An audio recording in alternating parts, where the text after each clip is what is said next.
सुन सब नर नारी देखी जान के ही भये दुखारी। राजा जनक की वाणी को सुन करके और सीता जी को देख करके जितने मिथिलावासी हैं सब दुखी हो गए। जहां क्रोध होता है वहां विवेक शून्य हो जाता है, और यही कारण है कि राजा जनक जी ने क्रोध में होने के कारण कुछ अनुचित शब्दों का प्रयोग कर दिया। अब समाज में कुछ ऐसे लोग भी बैठे हैं जिन्हें राजा जनक के वाक्य तीर के समान चुभे, और जिन्हें राजा जनक के वाक्य अच्छे नहीं लगे भौहें टेढ़ी हो गई, आंखें लाल हो गई और होंठ कुछ कहने के लिए फर्क उठे।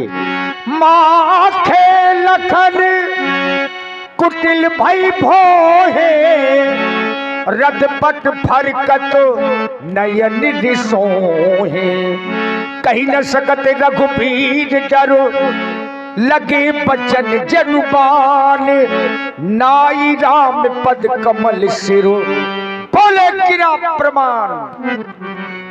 मिथिला मंच महोत्सव में उपस्थित श्रेष्ठ महिपालों, दिक्पालों, शूरवीरों एवं उद्भट आचार्यों, सुना आप सभी लोगों ने एक अष्टांग योगी के वचनों को। मैं तो सुना करता था कि मिथिला में ज्ञान की चर्चा हुआ करती है, मिथिला में चर्चा हुआ करती है।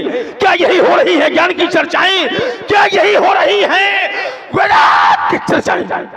सुन रहे हुए ज्ञानी राजा की घोषणा को सुंदर सदन से मैं यहां तक आया था, देखा था एक और विशाल सागर, विशाल चंद्रोदय, अपरोक्षानुभूति तथा तो ब्रह्मशोध, ब्रह्म जिज्ञासा यहाँ के पंडित आचार्य यहाँ के छात्रों को लगवा रहे थे। मैंने एक निर्णय लिया था, मिथिला ज्ञान की नगरी है, मिथिला वेदांत की पाठशाला है, अध्यात्म की ओर झुकाव है। राजा जनक का जीवन जल में जलचर भाती है, जैसे कमल, कमल का पत्ता जल में रहकर उसमें लिपायमान नहीं होता है, उसमें लिप्त नहीं होता है, वैसे ही होगा योगी जनक का जीवन। लेकिन देख क्या रहा हूं नपन भी लोग जनक खुलाने बोले बचन तनुसाने। ऐसा क्यों? क्योंकि किसी भी वीर पुरुष के द्वारा राजा जनक के प्रण की पूर्ति संभव नहीं हो सकी है। किसी भी वीर पुरुष के द्वारा इस अजगो का खंडन संभव नहीं हो सका है। इस अजगो का खंडन तो न जाने कब हो गया होता, लेकिन अवरोध स्वयं राजा जनक ने लगाया था। जिस समय आपने कहा कि मेरे प्रण की सूचना, मेरे प्रण की घोषणा मिथिला समाज में घोषित की जाए, तो क्या उस समय ध्यान नहीं दिया कि मेरा बंदी मिथिला समाज के अंतर्गत कौन सी घोषणा घोषित कर रहा है? कहन बचाई कहो पनमोरा, चले भाट हे हर्ष न थोड़ा। तो बोले बंदी बचन पढ़ महिपाल। महिपाल माने राजा होता है महाराज, ना कि वीर। बंदी के द्वारा प्रतियोगिता महिपालों को सुनाई गई, नेपालों को सुनाई गई, ना कि बंदी के द्वारा यह कहा गया कि प्रतिज्ञा यहां वीर सुने, प्रतिज्ञा यहां रणधीर सुने। अरे हम भी तो वीर हैं, किस नगर के राजा हैं? पुरुष सिंह दो वीर। जिस धरती पर वीरों का प्रभाव हो जाएगा, वीरों का जन्म होना बंद हो जाएगा, वीरों का जन्म लेना बंद हो जाएगा, उस धरती पर विदेशी साम्राज्य हो जाएगा। जिस दिन इस धरती पर विदेशी साम्राज्य हो जाएगा तो हाथों में हथकड़ियां लगी होंगी, पड़े होंगे शिकारागार में। तब कहोगे कि धरती पर कोई रह गया। राजा जनक यदि वीर न होंगे स्वस्थापक, वीर न होगा स्वस्थापक, तो वीर धरा का क्या होगा? कोई परदेसी राजा राज तो भारत मां का क्या होगा? छोटी छोटी नदी और नाले पापों को धो दे तो उसे गंगा मां का क्या होगा? कोई परदेसी राजा कराए राज तो भारत मां का क्या होगा? बोलो बोलो मिथिला नरेश, समय तुम्हारा ध्यान कहां? ज्यों की पदवी पाकर पहुंचाया अपना ध्यान कहां? ये कथन आपका ही तो था। श्री राम को ब्रह्म समझते थे, अपनी चकोर रूपी आंखें श्री राम की ओर फेंकते थे। सीता सी वीर बालिका ने जैसे वो धनुष उठाया हाथों से तो निश्चित ही वेग मचा होगा। ब्रह्मा जी ने निज हाथों से, यह अतिथि देवता कहलाते, यह अतिथि देवता कहलाते, आप यज्ञों के नेता, अपने द्वारे दूध का राज्य तुम्हें नहीं शोभा देता। क्योंकि जिस समाज में हम रघुवंश का एक अंश उपस्थित होता है, वह समाज, वो सभा वीर भीन नहीं कहलाती है। रघुवंशी महचो को होई कहीं न कोई पर कहीं जना दशंचित वाणी विद्वान रकुल मर जानी सुनो भानुकुल पंकज भानु कहूं स्वभाव न कछु अभिमानु व्याप का आदेश हो जाए भगवान। तो यह धनुष अरे मिल जाए संकेत तुम्हारा, जाने कैसे क्या कर दूं मैं। हर ज्वाला को बढ़ाकर स्वयं अलंकार बनूं मैं, कहेगा जोन वीर ने घुसता में उसी के देश में पत्र बन जाऊंगा। प्राण धरती को शतल भेज कच्चा परा शेष हटाऊंगा, रहेगा न राजा तो काट कहेगा कैर मोई। वंश की पताका नब्बे फहराऊंगा, दूल्हा बने राम दुल्हन चांद की जल में वीरों में सोमई लखन कहलाऊंगा। तोड़ाऊं छत्रधन जमी तो प्रताप फलनाथ जो नगरों पे पत्थर धरो। एक बार तालियां जरूर बजा दीजिए। लक्ष्मण जी ने क्रोध किया, यह साधारण क्रोध नहीं है। लक्ष्मण जी के क्रोध करने से यह धरती डगमगाने लगी।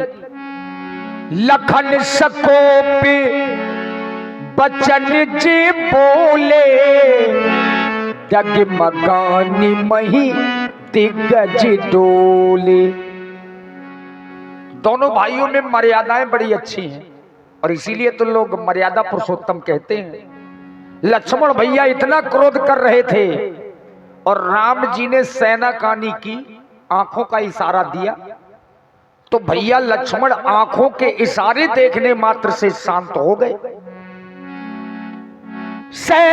नहीं रघुपति से नहीं माने इशारे से, लखन निवारे प्रेम समेत तो निकट बैठा दे।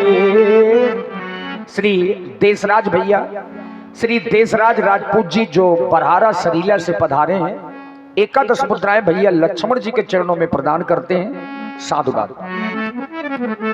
प्रेम समेत भैया लक्ष्मण, तुम्हारे द्वारा क्रोध किया जा रहा है। हर समस्या का समाधान क्रोध नहीं होता। श्री जनक जी हमारे पिता तुल्य हैं। मिथिला में यह बड़ी ज्ञानी समाज है। तुम जब से आए हो इन्हें देख ही रहे हो। पुर नारी सुभग सुचि संता, धर्मशील ज्ञानी गुणवंता। ऐसे ज्ञानियों के मध्य ऐसा क्रोध नहीं लक्ष्मण। तुम्हारा मौन रहना ही उचित है, क्योंकि शंका का कोई उपचार नहीं, चरित्र का कोई प्रमाण नहीं, शब्द से तीखा बाण नहीं और मौन से सुलभ साधन नहीं। मौन से सुलभ कोई साधन नहीं है, इसलिए शांत हो जाओ। भैया लक्ष्मण शांत हो जाओ मेरे भैया।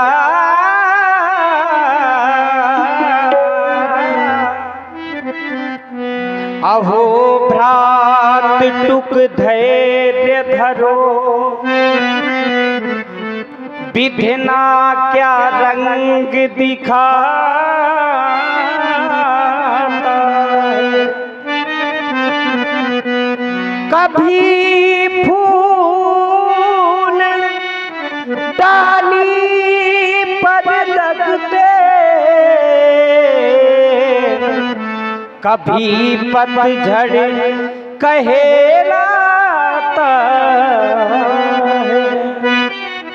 जिन वृक्षों में सुगंधित पुष्प खिले होते हैं उन वृक्षों को पतझड़ का भी सामना करना पड़ता है। इसलिए शांत हो जाओ, शांत हो जाओ भैया, तजो क्रोध को इस समय क्रोध में बोलना ही नहीं, शांत हो जाओ भैया तजो क्रोध को। इस समय क्रोध में बोलना ही नहीं, शांत हो जाओ।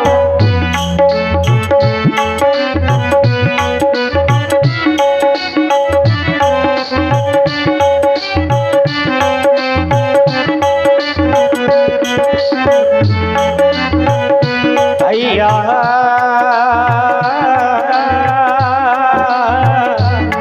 भैया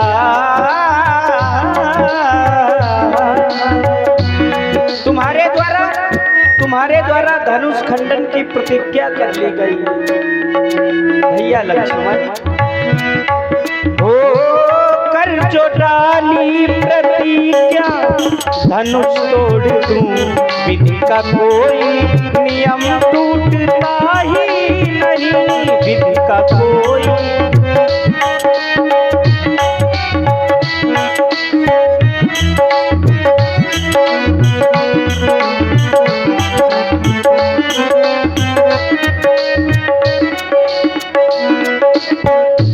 शांत हो जाओ, शांत हो जाओ, शांत हो जाओ भैया का जो क्रोध को। इस समय क्रोध में बोलना ही नहीं, शांत हो जाओ। और मैं देख रहा हूँ कि बड़ा क्रोध है, मैं विचार कर रहा हूँ भैया तुम्हें क्यों क्रोध आया है, भैया तुम्हें क्यों क्रोध आया है। योगी जनक का विरोध आया है, भैया तुम्हें क्यों क्रोध आया है, भैया तुम्हें क्यों क्रोध आया है। योगी जनक पे विरोध आया है, भैया तुम्हें, हाँ भैया भैया भैया